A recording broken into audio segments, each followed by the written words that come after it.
안녕하세요, 여러분. 오늘은 대형마트 홈플러스 이야기를 해볼 겁니다. 한때 전국 곳곳에서 쉽게 볼 수 있었던 홈플러스가 요즘은 폐점 소식이 잦아지고 있죠.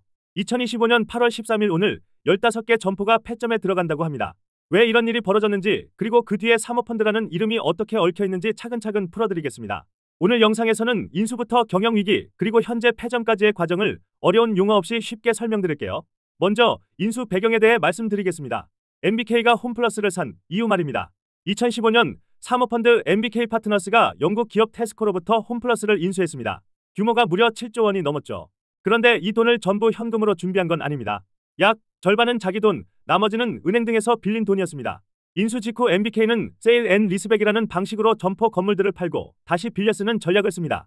세일 앤 리스백은 건물을 사가지고 들어갔다가 다시 임차한다는 조건으로 팔고 나오는 걸 의미합니다. 주로 경영난이나 유동성 확보를 위해 이 방식을 사용한다고 보시면 됩니다. 이렇게 하면 당장 현금을 확보할 수 있지만 장기적으로는 임대료 부담이 커지고 자산이 줄어드는 단점이 있죠. 바로 이 시점부터 홈플러스의 체력이 조금씩 약해지기 시작합니다. 경영위기가 가속되었지요. 코로나가 터지고 쿠팡 같은 온라인 쇼핑이 급성장했죠. 사람들이 대형마트를 덜 찾게 되면서 매출이 줄어들었고 홈플러스는 수익성 낮은 점포들을 계속 매각했습니다. 문제는 이렇게 좋은 위치에 매장까지 팔아버리니 장기적으로 고객 접근성이 떨어졌다는 겁니다. 현금은 확보했지만 경쟁력은 잃어버렸다는 평가가 나왔습니다. 결국 2025년 3월 홈플러스는 법원에 회생 절차를 신청합니다. 쉽게 말해 사업을 계속하되 채권자들과 새롭게 빚을 조정하겠다는 건데요. 그런데 이 시기에도 단기채, 즉 만기가 짧은 채권을 발행해서 투자자들에게 팔았습니다. 신용등급이 떨어질 수 있다는 경고가 있었는데도 말이죠. 결국 일부 투자자들은 원금도 못 돌려받을 수 있는 상황에 몰리게 됐습니다.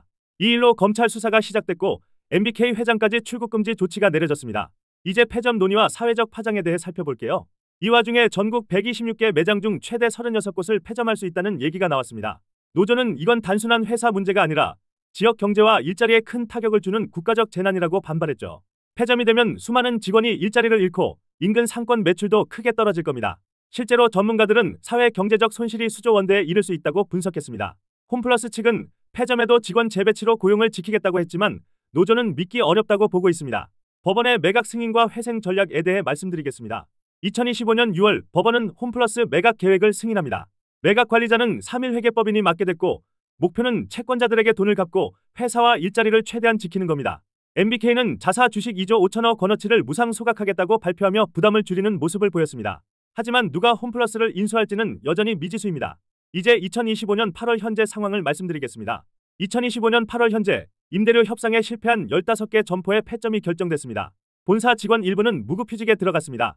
MBK는 당시 인수 자금 구조는 정상적이었고 자산 매각은 유동성 확보 차원이었다고 해명하지만 노조와 일부 전문가들은 이익을 먼저 챙기고 회사 체력을 빼앗았다고 강하게 비판하고 있습니다.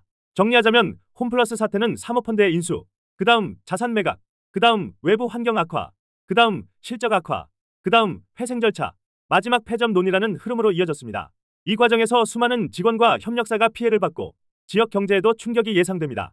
이번 사건은 단기 수익을 중시하는 사모펀드의 방식이 장기적으로 기업에 어떤 위험을 줄 수 있는지를 잘 보여줍니다. 앞으로 매각이 어떻게 진행될지 또 정부와 법원이 어떤 역할을 할지가 중요한 관전 포인트입니다. 오늘 내용이 도움이 되셨다면 좋아요와 구독 부탁드리고 댓글로 여러분 생각도 남겨주세요. 감사합니다.